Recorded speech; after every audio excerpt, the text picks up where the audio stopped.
Silent observation.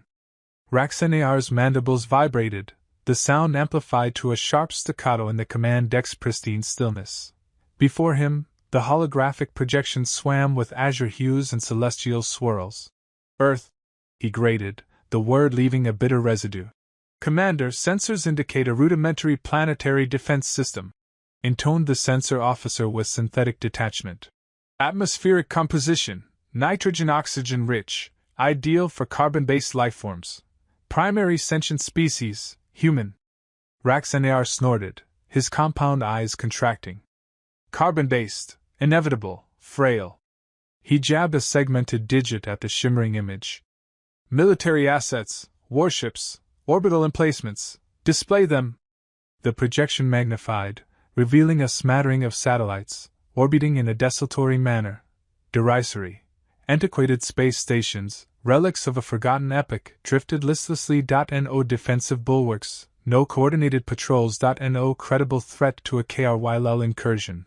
The debacle at Xylos surfaced, a searing brand on his pride. The memory of his blunders, the toll of his losses, fueled a ravenous ambition. No repeat performances. Earth would be his vindication. Fleet deployment sequence initiated. He snapped. Destination, Earth orbital sphere. We will obliterate their feeble resistance and annex this world for the glory of the KRYL hegemony.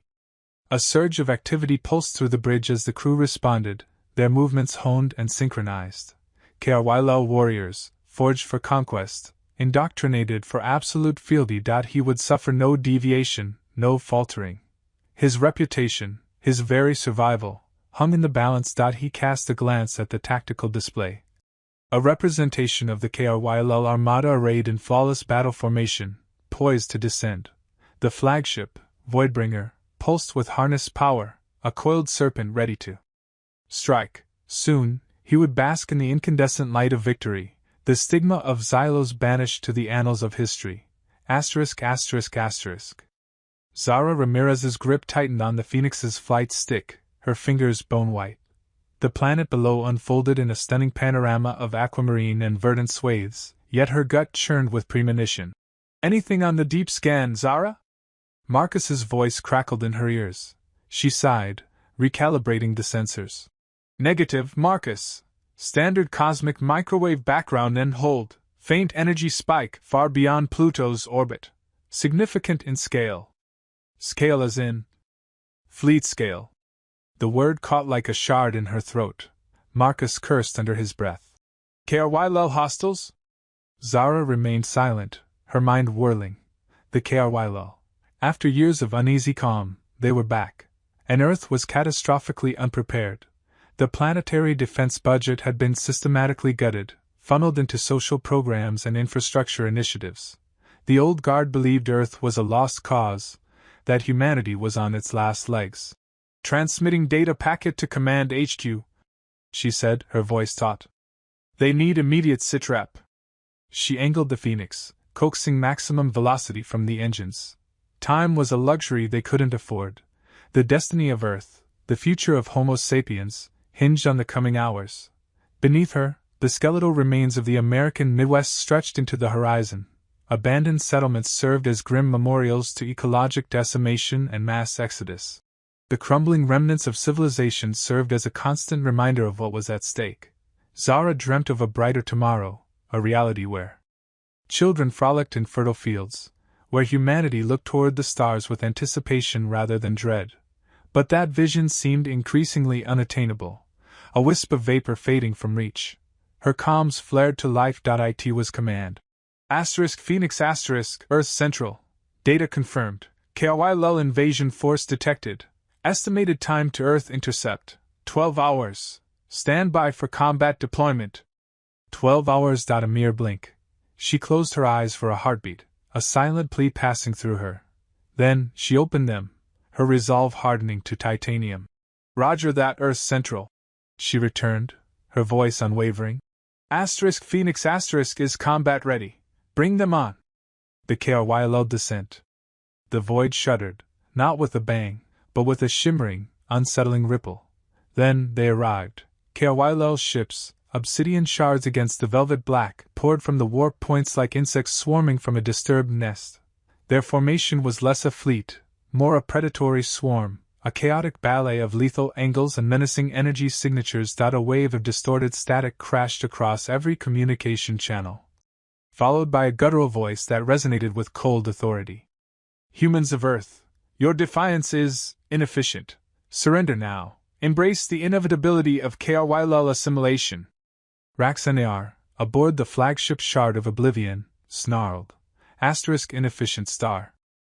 A word chosen by the strategists. No doubt. He preferred blunter terms, words that tasted of iron and conquest. He glanced at the holodisplay, its flickering image showing the pathetic grid of Earth's orbital defenses. He would relish crushing them, regaining his honor after the incident on Xylos demanded such a display.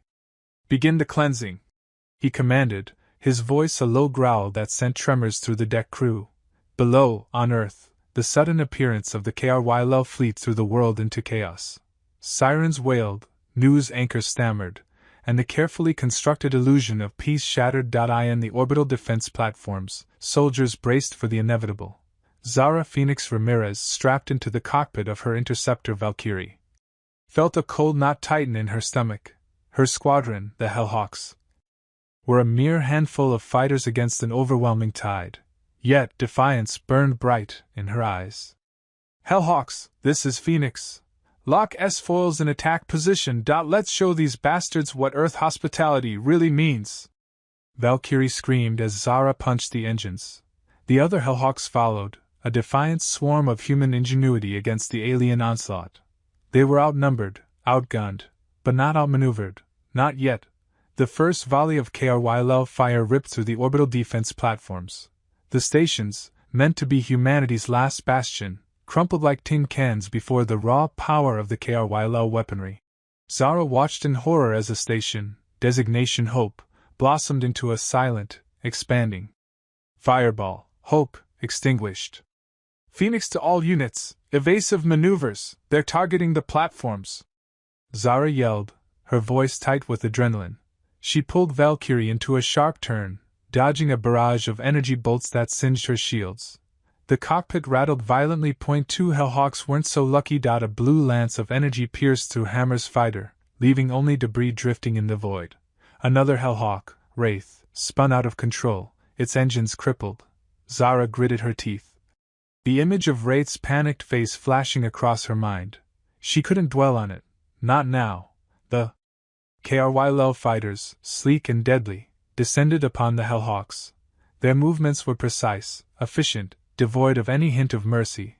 The dogfight began. A chaotic dance of lasers and missiles, of desperate maneuvers and fleeting moments of hope. Zara, a whirlwind of controlled aggression, weaved through the KRYL fighters, her guns blazing. She took down two, their ships exploding in silent bursts of light. But for every KRYL fighter she destroyed, two more appeared. The odds were insurmountable. The KRYL were relentless, a dark tide that threatened to engulf everything. She glanced at her radar, the blinking signals dwindling. The Hellhawks were falling. Phoenix to command, she transmitted, her voice strained. We're taking heavy losses. Requesting immediate reinforcements. Static. Command, do you read? She repeated, her hope fading. The silence was deafening. Raxanar watched the engagement with a detached amusement.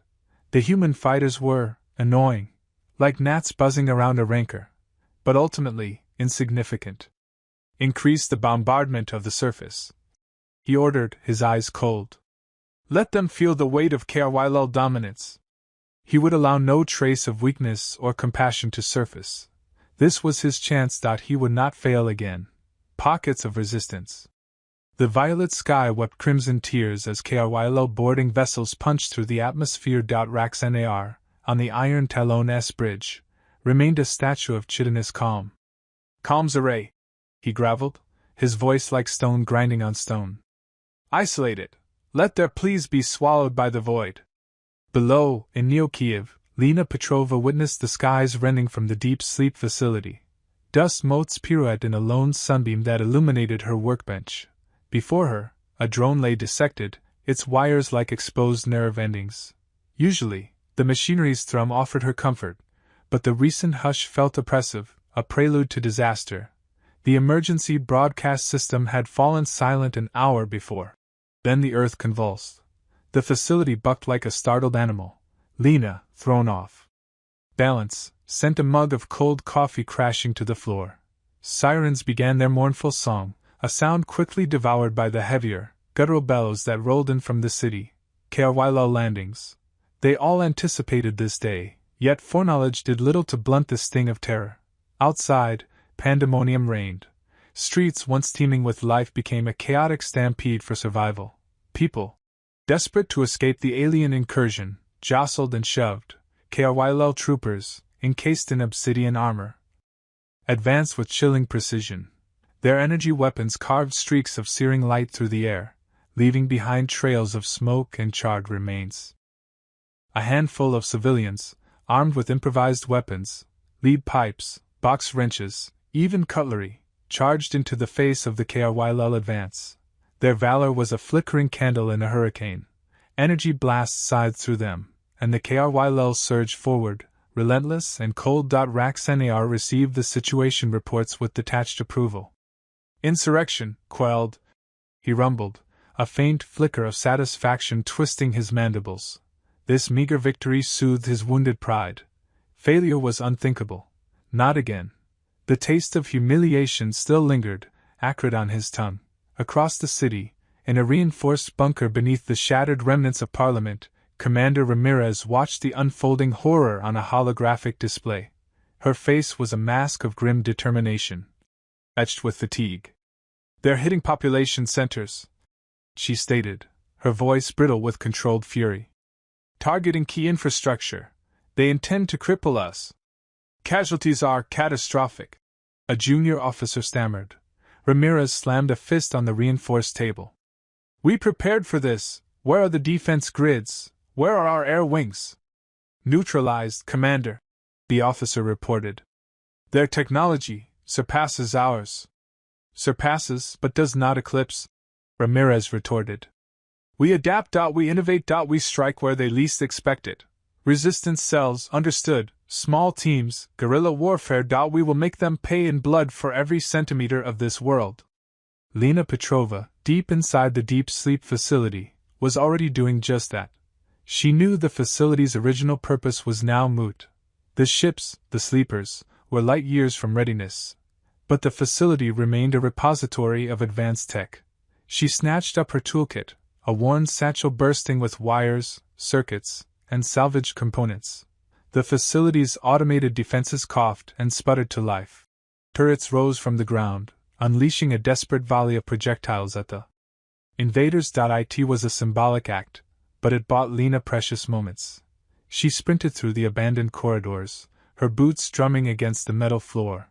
Her destination, the facility's communications array. It was a long shot, but if she could circumvent the HFY jamming, she might transmit a signal. A signal of defiance. A beacon of hope. A flicker against the encroaching darkness. "Time for Sparky," she muttered, adjusting her goggles. "To earn his keep." Echoes of the past. A low thrum vibrated through the reinforced concrete floor of Outpost Zenith. Corporal Lena Sparky Petrova, perched precariously on a swivel chair she'd liberated from the abandoned mess hall, barely registered it at first. She was too engrossed in coaxing a recalcitrant drone back to life, muttering sweet nothings and thinly veiled threats at the tangle of wires spilling from its chassis. Then the lights flickered. Lena swore. A string of colorful expletives she'd perfected during her stint in engineering. "Come on, you tin can, don't you dare pull a power drain stunt now." She glanced at the energy grid display, usually a monotonous green, now flashing a disconcerting amber. Something was sucking power, a lot of it, and fast. It wasn't the HFY, not yet. They preferred brute force, overwhelming sensor arrays and tearing through shields. This was different. Frowning, Lena accessed the main system logs. Lines of code scrolled past. A blizzard of data she could usually decipher with ease. Today, though, something felt off, buried beneath the routine diagnostics and security protocols. She found it. A single line, stark and cold. Deep sleep activation sequence initiated. Her blood ran cold. Deep sleep.it was a legend, a whisper passed among the grunts and techies stationed in the outer territories. A last resort, a Hail Mary, a myth.it was supposed to be impossible. Command, this is Petrova. She barked into her comm, her voice tight. I'm reading a massive power drain and a deep sleep activation sequence. I repeat, deep sleep is initializing. Static crackled in her ear, followed by the gruff voice of Sergeant Miller. Petrova, are you hitting the synthale again? Deep sleep's been offline for decades. Check your diagnostics, Corporal. Sergeant, I'm telling you, this isn't a glitch. The system's going haywire. I'm patching you through to the main server feed. She routed the data stream to Miller's console, hoping he'd believe her when he saw the raw, unfiltered information. The silence that followed was thick with tension. Holy! All right, Petrova, stand down. Get on standby. I'm contacting Central Command now. And pray you're not wasting our time. Lena didn't pray. She tinkered. While Command scrambled, she dove deeper into the system, trying to understand what was happening. The deep sleep protocols were ancient, complex, a labyrinth of nested commands and fail-safes. She needed an expert, someone who understood the antiquated tech better than anyone. An hour later, a battered transport shuddered to a halt outside Outpost Zenith. A figure emerged, blinking owlishly in the harsh sunlight. Dr. Eris Thorne, in his perpetually rumpled lab coat and mismatched socks, looked utterly out of place amid the gritty utilitarianism of the outpost. Corporal Petrova? He asked, his voice high-pitched and reedy. They said, deep sleep. It's actually happening, after all this time. This is remarkable. Lena, arms crossed and impatience radiating from her, simply gestured towards the server room. Doc, save the enthusiasm for later. We got a system going rogue, and you're the only one who can stop it from frying the entire grid. Eris practically bounced as he entered the room, his eyes wide with a manic glee that bordered on unsettling. He circled the humming server racks like a child in a candy store. Magnificent. The architecture is, well, antiquated, of course, but the elegance of the cascading algorithms, it's breathtaking. You see, the original designers theorized that by utilizing. Lena cut him off, placing a hand firmly on his arm. Doctor, with all due respect, the KRYL are probably halfway here already. Can you fix it or not? Eris blinked, momentarily deflated. Right, yes, the KRYL. Of course. Focus, yes, well, the first thing we need to ascertain is the precise trigger mechanism. Was it a direct KRYL incursion, a system malfunction, or perhaps... He trailed off, muttering to himself as he began typing furiously on the console. Lena watched him work, a strange mix of hope and apprehension churning in her gut. If anyone could unravel the mysteries of the deep sleep, it was Eris Thorne. But she couldn't shake the feeling that they were playing with forces they didn't fully understand, unleashing something far more powerful and unpredictable than they could ever imagine. Awakening the Titans. A subterranean tremor shivered through the launch bay, a profound resonance that hinted at colossal power held in check. In the stark, solitary glare of emergency lighting, dust devils swirled, ephemeral dancers in the aftermath of the surge.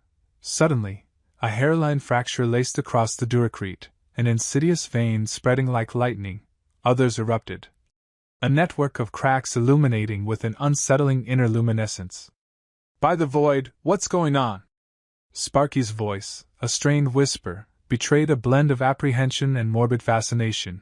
She clutched her rifle, knuckles bone-white. Then, the floor yielded. Immense, discrete sections began to subside, the widening fissures revealing glimmers of polished metal in the abyss below. The atmosphere grew thick with the acrid tang of ozone mingling with the musty odor of ancient machinery. A titanic groan resonated across the vast chamber, as the first warship clawed its way upward. Magnificent in scale, it emerged, a dagger forged from obsidian and lustrous alloys, dwarfing even the modern cruisers Zara knew so well. Sensor arrays, like dormant predators' eyes, swiveled slowly, their lenses simmering with latent energy. Its sheer magnitude bordered on the incomprehensible, a relic of an age of engineering long lost to time. Extraordinary. Eris breathed, his voice a hushed reverence. He adjusted his spectacles, his gaze tracing the contours of the emerging behemoth. The Leviathan class, we dismiss them as myth. A second warship ascended alongside it, followed by another, each a silent sentinel from a forgotten era. They rose in perfect unison, a mesmerizing ballet of metal and archaic technology, filling the launch bay with their overwhelming mass.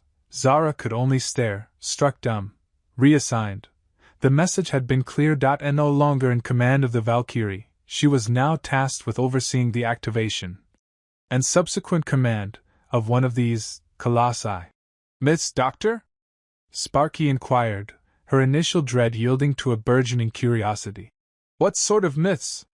Eris blinked, jolted from his scholarly trance. These were the instruments of victory in the First Contact War. The very vessels that repelled the KRYL back into the abyss. Presumed lost, destroyed during the evacuation. But it appears they were secreted away, entrusted to deep sleep. A fervent light ignited in his eyes.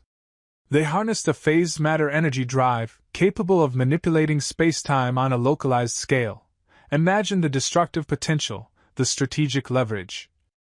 Zara didn't need to imagine. She felt it, a palpable burden of responsibility settling heavily upon her. Command of such a thing. A blessing, undeniably, but one laced with trepidation. Designated Hope's Dawn, one of the Leviathans settled into its launch cradle with a final, tectonic shudder. A ramp extended, hissing as it secured itself. The bay was saturated with a light, colder and more intense than anything she had ever witnessed. "Commander Ramirez?" A synthesized voice echoed in her calm. "Report to Hope's Dawn, Hangar Bay 7. Commence primary systems diagnostics." Zara inhaled deeply, then began her trek toward the ramp. "Phoenix," Sparky called, matching her stride. "You alright? You look like you've just seen a ghost ship." Zara offered a wan smile. "Just a little overwhelmed, Sparky. This is beyond anything we anticipated." "Hey," Sparky nudged her playfully. "We'll handle it. We always do, and besides," she grinned, "who knows what gizmos are tucked away inside? I'd bet I can have that phased matter drive purring in no time." Zara chuckled, the sound brittle. "I'm counting on it, Sparky." Reaching the ramp, Zara paused, glancing back at Eris. "Doctor, any advice? Anything we should consider before we rouse the slumbering beast?" Eris nibbled his lip, a flicker of uncertainty crossing his face. "Simply, exercise caution, Commander. These warships possess immense power, but they are inherently unstable.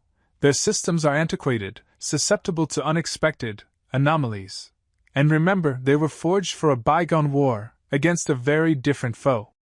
Zara nodded, pivoting to ascend the ramp, Sparky at her heels. The air within Hope's Dawn was stagnant, imbued with the odors of decay and untapped power. The corridors were vast, eerily silent, and deserted. As she ventured deeper into the ship's core, Zara was overcome by a profound sense of awe, and a chilling premonition. The Titans had awakened. But would their allegiance lie with humanity, fury from the depths?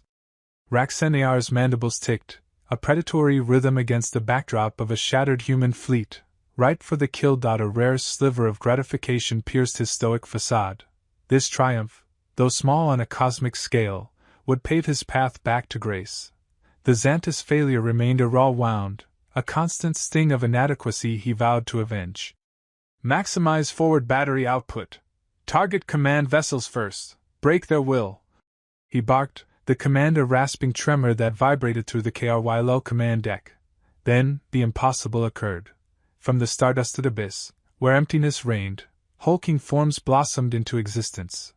Unlike the battered human craft, these were obsidian nightmares, predators forged from darkness itself. Barely a heartbeat passed before energy signatures spiked, saturating the void with blinding luminosity. "Situation report!" Raxenear bellowed, but the demand dissolved into static as sensors imploded, spewing gibberish and warnings. The initial barrage landed with the fury of a stellar collapse. KRYL cruisers, caught utterly unaware, dissolved into ephemeral flares of light. Shields, designed for plasma, crumpled before this alien energy. Raxenear gaped, his multifaceted eyes registering disbelief. "This is madness," he hissed. This wasn't defense. It was erasure. Aboard the Phoenix, Zara's grip tightened on the command chair, knuckles bone-white. The deep sleep ships, legacies of a bygone era, had finally stirred. She studied the tactical display, a cold satisfaction tempered by simmering apprehension. The KRYL, their formations collapsing, were floundering under the unexpected assault. Phoenix to Stardust, execute flanking maneuver. Nebula maintain suppressive fire. She directed, her voice a calm counterpoint to the frantic energy around her. This was the ultimate gamble. Cloak engaged, came the crisp reply from the tactical station. The warships shimmered, bleeding into the cosmic background, becoming one with the void's chill embrace. Zara steered them close, navigating a treacherous path through debris and desperate KRYL fighters. Designate that cruiser. She indicated a heavily armored vessel struggling to reform its position. Full power to the railgun. Let's show them what old-world innovation can do. The Phoenix lunged forward, a silent hunter stalking its prey. The railgun whirred, drawing power from the ship's core. At point-blank range, Zara gave the order. Fire! A tungsten spear, launched at a significant percentage of light speed, punched into the cruiser's side. Shield shattered like glass. The projectile bored through armor as if it were parchment. The cruiser convulsed, its internal structure cascading into a chain reaction of destruction. Raxnar felt the shockwave as the vessel flanking the Dominator was ripped apart. Paralyzed, he watched the deep sleep ships continue their relentless dismantling of the KRYL lines. His tactical displays devolved into a screaming jumble of alerts. Glancing blows buffeted his flagship, throwing officers from their posts. Evasive action, return fire, focus on the capital ships, he shrieked, a note of panic creeping into his gravelly tone. Futile. His fleet, his meticulously crafted strategy, was unraveling before him. He witnessed a deep sleep ship decloak, its lethal silhouette stark against the inferno of burning ships. Too close. He recognized the configuration, a Phoenix class. Ramirez, the human commander who had been a thorn in his side since the campaign began. Raxnar's mandibles grated. He had underestimated them. Allowed arrogance to corrupt his judgment. A potentially fatal error. But amidst the ruins of his ambition, one burning thought remained: survival. He would flee, carry the report to the hive, and return for retribution. Desperate measures. A bitter tang flooded Raxnar's mouth. The shimmer cloak winked out, useless. The orbital bombardment, a damp squib. A muttering rippled through his ranks, the craven sneckers. He snuffed out the nearest complaint with a vicious lash of energy. The sizzle against the KRYL's carapace a small satisfaction. Fear was a canker, obedience, the scalpel. Enough of this! His roar, amplified by the command rig, bounced across the desolate landscape. They believe us broken, huddled behind their flimsy defenses. We will disabuse them of that notion. We will wrench this deep sleep from their feeble grasp. He gestured towards the hulking silhouette of the facility in the distance. Ground assault. Now, they anticipate subtlety, a rain of fire from above. They will receive a storm of brutal force.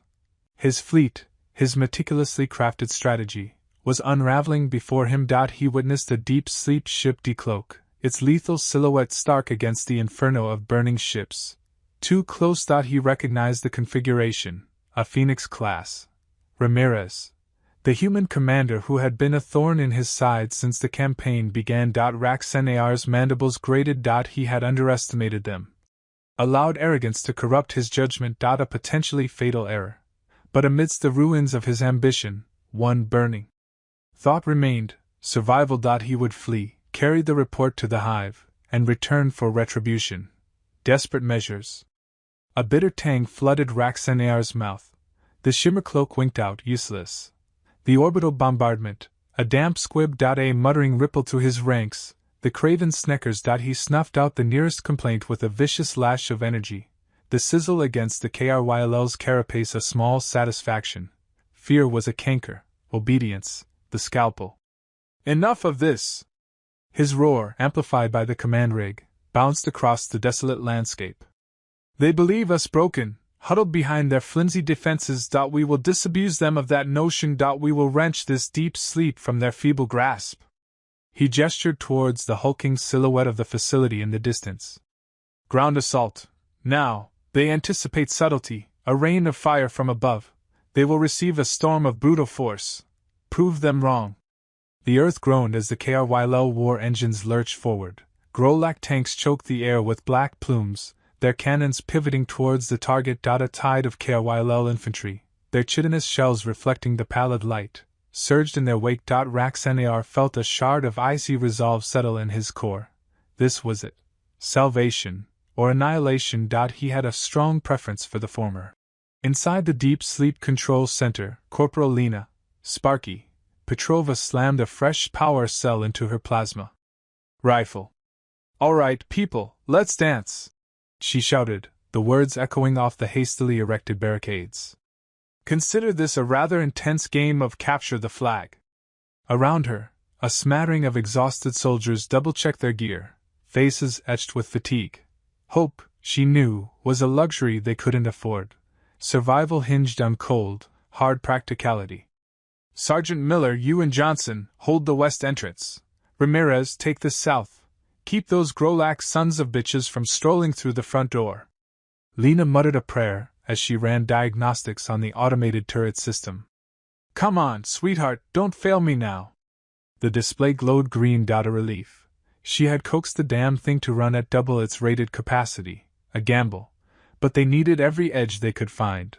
The first shudder ran through the facility. "They're here," Miller rumbled, his gaze fixed on the reinforced window. The world outside erupted in a maelstrom of laser fire, plasma blooms, and the shriek of tortured metal. The KRYL onslaught had begun. Lena bolted to the central control panel, her fingers dancing across the interface. She slammed her fist on the activation stud to unleash the exterior floodlights, bathing the battlefield in stark, unforgiving white. The KRYL loathed the glare. It scrambled their sensory arrays. A meager advantage, perhaps, but vital. The turrets snarled to life, unleashing plasma streams that carved paths through the advancing KRYL ranks. Grolak tanks retaliated, their energy weapons gouging. The blast doors groaned, then slammed shut with a thunderous crash, sealing off the sector. Lena sagged against the wall, fighting for breath. Point one breach contained. But a chilling premonition settled over her. They were outmatched, outgunned, and fading fast. Only desperation remained. The tide turns. The acid burned through the reinforced blast doors faster than Lena had anticipated. "Brace yourselves!" she yelled, already slapping a fresh power cell into her plasma rifle. Around her, the remnants of her squad, 3 souls left from the original 12, tightened their grips on their weapons. The air hung thick with the metallic tang of blood and ozone. "They're coming through!" Petrov, the squad's designated heavy weapons expert, roared over the screech of rending metal. He unleashed a volley of plasma grenades, painting the corridor in searing white light. The screams that followed were short-lived. Lena risked a glance at the sensor display. "Warships are spooling up, ETA 3 minutes for orbital support." 3 minutes felt like an eternity. 3 minutes was an eternity. Raxanar watched the flickering holoscreen, his chitinous mandibles clicking in irritation. The ground assault was faltering. How could a handful of primitives resist the might of the KRYL? "Increase troop deployment to Sector Gamma 9. He snarled at the comms officer. "Crush the resistance. I want that control facility secured, or you will be scrubbing plasma conduits for the next cycle." The officer, a quivering mass of exoskeletal armor, didn't hesitate. Fear was a potent motivator. He clenched a clawed fist. Failure was not an option.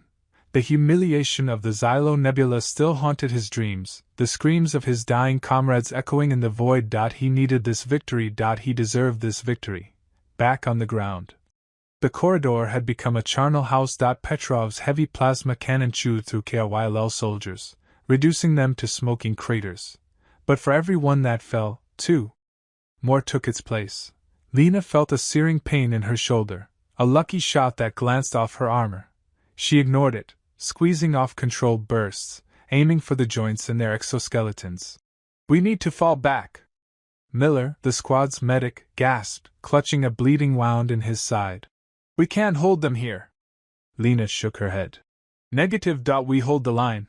Every second we buy them is another second for the Phoenix, and the others to get into position." She knew the odds were stacked against them, but surrender wasn't in her vocabulary. Then, The tremors started. A low rumble that vibrated through the floor, growing stronger with each passing moment. The KRYL paused, their multifaceted eyes widening in confusion. What in the blazes? Petrov muttered, his plasma cannon momentarily silent. Lena grinned. Showtime. From the heavens, the Phoenix descended, a blazing comet of human ingenuity and defiance. Following close behind were the deep sleep warships, their railguns charged and ready. Beams of pure energy lanced down from the sky, vaporizing entire squads of KRYL soldiers. The ground shook, the air crackled with power, and the tide turned. Raxanar roared in fury as his flagship shuddered. The shields were failing. Buckling under the relentless barrage from the human warships, he watched in disbelief as his fighters were swatted from the sky like insects. Target their capital ships! He screamed. All batteries, fire at will! But it was too late. The Phoenix was too agile, too fast, dancing between the KRYL's clumsy attacks. A well-aimed volley of torpedoes slammed into the flagship's engine nacelles. The ship bucked violently, alarms blaring, the lights flickering and dying. Raxanar felt a moment of cold dread, a chilling premonition of his own mortality. He barked orders for an emergency evacuation. But the damage was too severe. The flagship was doomed. Raxanar to all units, he transmitted, his voice laced with bitter defeat. Retreat. Fall back to the staging point. This battle is lost. The order was met with stunned silence. Then, a chaotic scramble as the KRYL fleet disengaged and fled, leaving behind their dead and dying. The Phoenix and the other warships pursued them relentlessly, harrying their retreat, ensuring that they paid a heavy price for their audacity. Lena watched the last of the KRYL fighters disappear into the inky blackness of space. She leaned against a wall, her legs trembling, her body aching. Petrov and Miller stood beside her, their faces grim but triumphant. Well, Sparky, Petrov said, slapping her on the back, wincing at the pain. Looks like we won that one. Lena smiled, a weary but genuine smile. Yeah, Petrov, looks like we did. But she knew this was just one battle in a long and bloody war, and somewhere out there, the KRYL were regrouping, plotting their revenge. A new dawn. Sunbeams pierced the ravaged cityscape, illuminating swirling dust motes within the skeletal remains of Chicago's skyscrapers. Below, a vibrant energy pulsed, a stark contrast to the alien drone that had once permeated the air. Hammers rang against metal, construction drones whirred with renewed purpose, and the murmur of human voices, punctuated by laughter, rose in a spirited chorus of renewal. Zara stood on a raised platform, wind tugging at her close-cropped hair. The reclaimed metal underfoot radiated a chill. Around her, people toiled, clearing rubble, coaxing life from the earth in makeshift gardens. She mused that hope, perhaps, was the hardiest growth of all. Quite the spectacle, wouldn't you agree? Eris Thorne approached, his appearance transformed. Gone was the museum curator, replaced by a practical survivor in patched overalls. It is, Zara conceded, a rare smile touching her lips. A fresh start, just like they promised. More than merely a start, Commander, Eris responded, his tone shifting to formality. The High Council has just released the official statement. The Somnus Initiative is now public knowledge. Zara pivoted, surprised. Already? I anticipated months of bureaucratic foot-dragging, burying the truth beneath red tape. Eris chuckled. Necessity accelerates progress. They realize the populace deserves transparency. And frankly, after those warships materialized, concealment became an impossibility. He offered her a datapad. The screen displayed the High Council seal and a succinct summary. Project Somnus, the deep sleep program, initiated centuries prior. A final defense against extinction-level events. Humanity's most formidable warships, crewed by volunteers in cryogenic suspension, were secreted within strategically placed spacetime anomalies, poised for awakening when Earth faced its ultimate trial. So, it wasn't solely about safeguarding technology, Zara mused, navigating through the document. It was about preserving humanity's fighting spirit, too. Precisely, Eris confirmed. A risky endeavor, undeniably, but one that proved successful. The document details the selection protocols, the psychological evaluations, the stringent training, a complete accounting. Reasonably complete, Zara countered, returning the datapad. It still sidesteps the ethical quandaries, the families left behind, the lives relinquished. Those sacrifices weren't futile, Zara, Eris said gently. They secured this for us, this opportunity for restoration. A distant, controlled explosion reverberated. Zara winced momentarily, then consciously relaxed. Speaking of restoration, where's Lena? I understood she was overseeing the power grid reactivation in Sector 4. Last I observed, she was engaged in a spirited debate with a sanitation bot regarding optimal biowaste processing. Eris recounted, a trace of amusement coloring his voice. Evidently, it was programmed with a particularly rigid adherence to pre-war regulations. Zara sighed. That's typical. Just then, Lena, face smudged with soot and radiating enthusiasm, hurried towards them. Commander Thorne, the day I've had, you won't believe it. But first, you should see my new project. I've managed to get a few of the sanitation bots working in unison, and they can now assemble into a self-replicating unit. Imagine the possibilities. With some new programming, we can make them repair ships, buildings, and, well, you get the idea. The best part? I found it in the old data records of the Deep Sleep program. All the blueprints, all the code, just waiting to be used. They thought it was just to make cleanup easier for the crew, but it's so much more. Zara listened, her expression softening at Lena's infectious zeal, a vibrant spark in a world still bearing the scars of conflict. That's remarkable, Sparky, truly remarkable. Told you. Lena beamed. The future looks promising. We just need to tweak a few circuits, rewrite a few algorithms, and rebuild the world, one brick, or one nanbot, at a time. Zara glanced at Eris, then back at Lena. The descending sun painted long shadows across the wounded city, but in their eyes she perceived something stronger, the unyielding glow of hope. Perhaps, just perhaps, they could construct something superior this time, something enduring. This was not only a new dawn, but a possibility of a new and stronger civilization.